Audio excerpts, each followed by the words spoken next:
conception does not guarantee manifestation. Now what I mean by that is bird and a fish created by God. The fish was created to do what? Swim.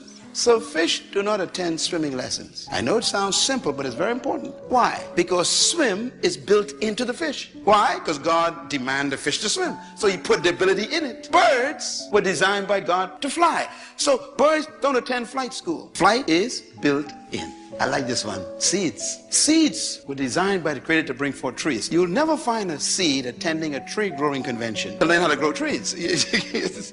Why? Where's the tree? Trapped on the inside. In other words, whatever God created something to do, he built it in. Your culture and your educational system doesn't allow you to discover that. We are educated to be employed, not to be deployed. Seeds deploy themselves and become trees. Fish deploy themselves and they swim. Birds deploy themselves and they fly. We are the only creatures God created who don't deploy ourselves because our culture doesn't allow it. Gotta get free from the culture. And it's seminars like this that make you begin to have a meeting with yourself. Discuss yourself with yourself and say to yourself, self, am I who I really am? You know, here's my conviction. This is why I believe that buried in every human being is a leader, trapped by an erroneous philosophy that you were born to follow. Let us make man to have what? Dominion.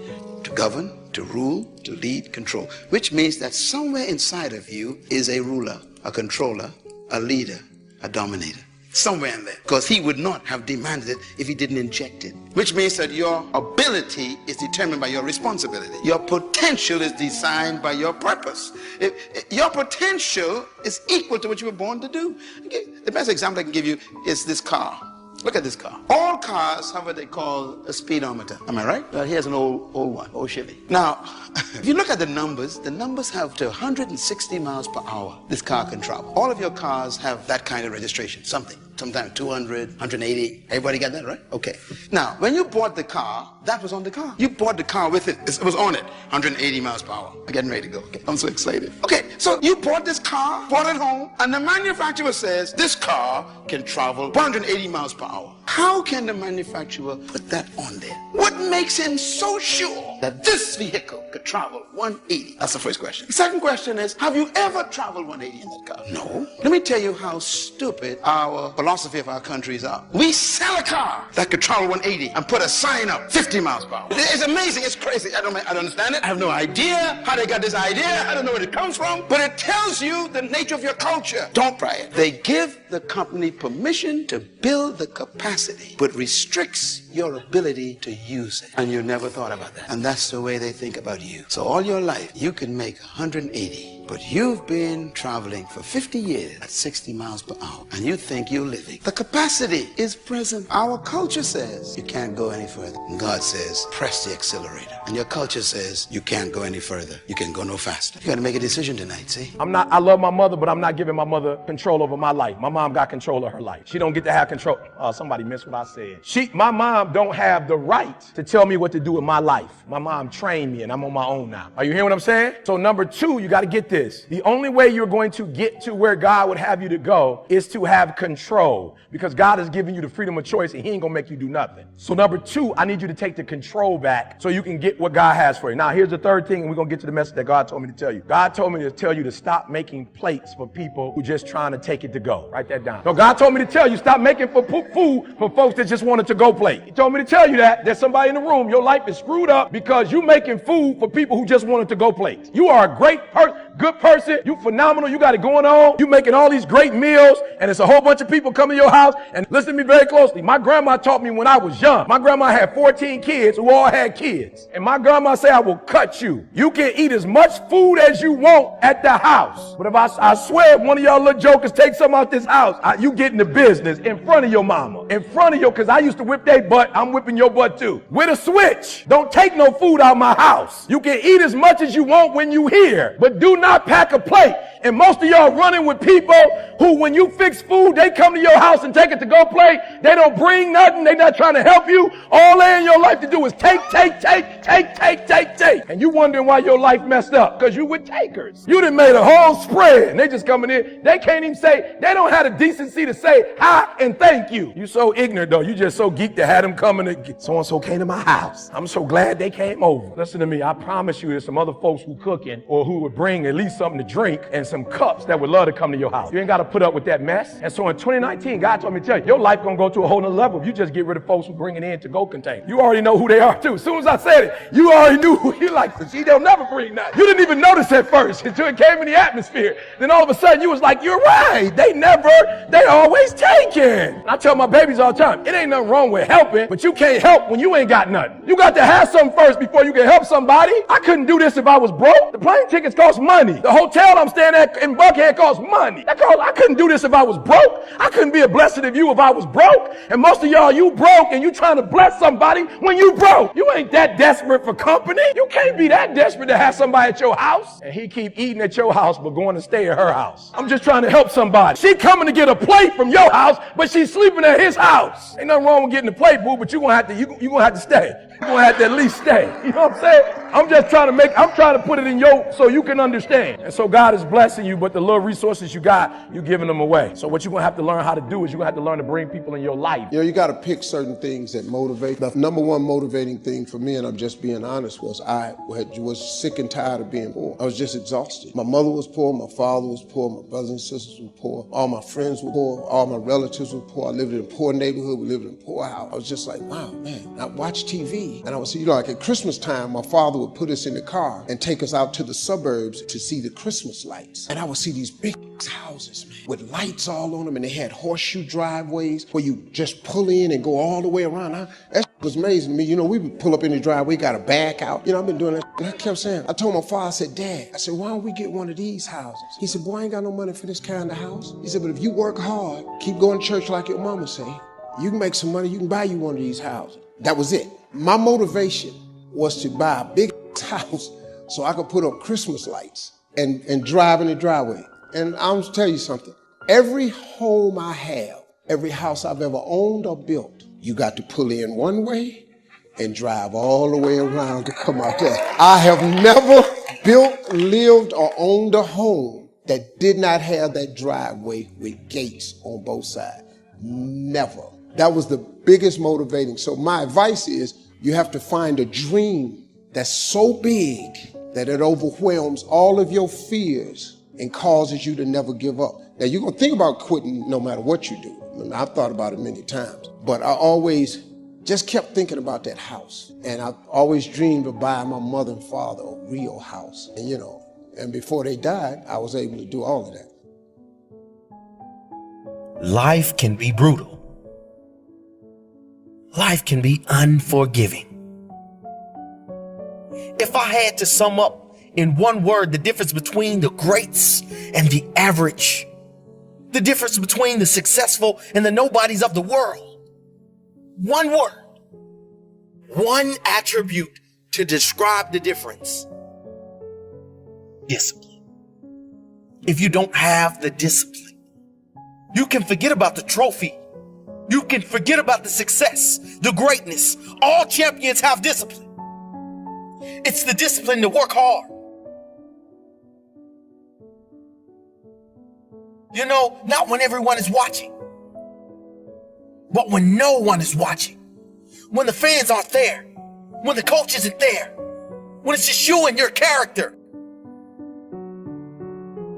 The discipline to eat strong, healthy foods when you have other tempting options. When those around you might not be so strong. The discipline to say no when those around you choose to be average.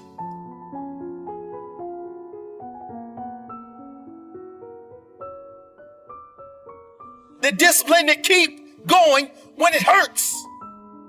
Because life doesn't give you what you want. It gives you what you deserve. And if you haven't worked for it, if you haven't sacrificed for it, if you haven't given your all, then you don't deserve it. And you won't get it. Push through the pain. On the other side is growth. When pain comes, that means it's time to show character. Show me your character. Remain disciplined. Stay strong. When it all seems hopeless, keep plugging away. Nothing can stop you if you don't stop for anything. Don't stop for anything. Never break your discipline. Remain faithful to yourself and your vision. When it gets painful, push harder. Push through the pain. You gotta have the discipline to do 11 when your opponent stops at 10. The discipline to keep going when it hurts. Because life doesn't give you what you want. It gives you what you deserve. And if you haven't worked for it, if you haven't sacrificed for it, if you haven't given your all, then you don't deserve it. And you won't get it. Show your character. Remain disciplined. Stay strong. Don't say why the pain. Don't say why me. Say try me. Say, is that all you've got? Give me more. Keep plugging away when there seems to be no hope of victory. When you don't see the results, hang in there. Be strong. Be brave. Remain disciplined. And your time will come.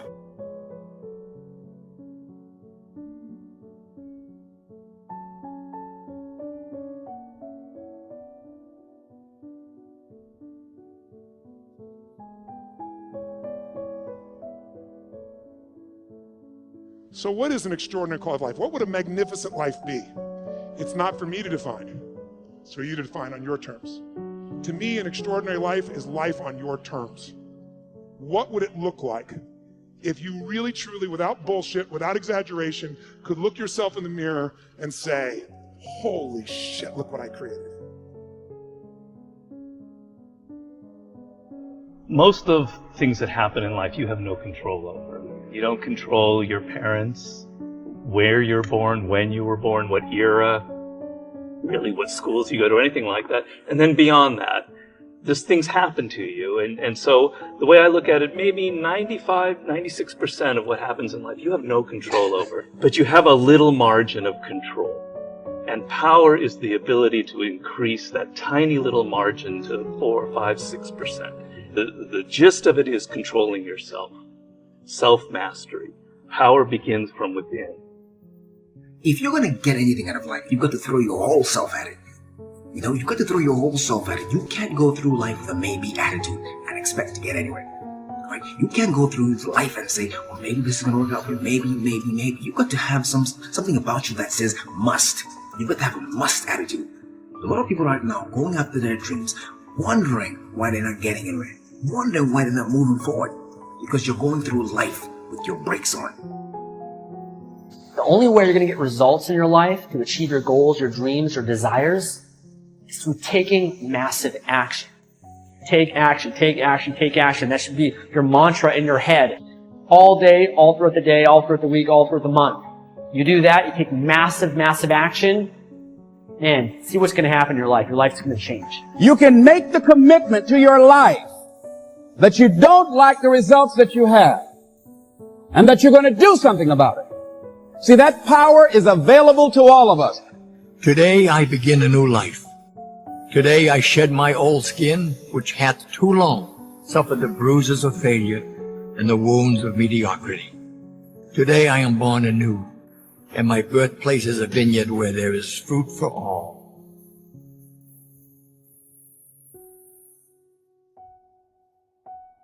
To create a business, you've got to initially work day and night, weekends. It's really hard work. To do everything you can to survive and not to give up. As long as you try everything you can, then if you fail, you'll sleep okay.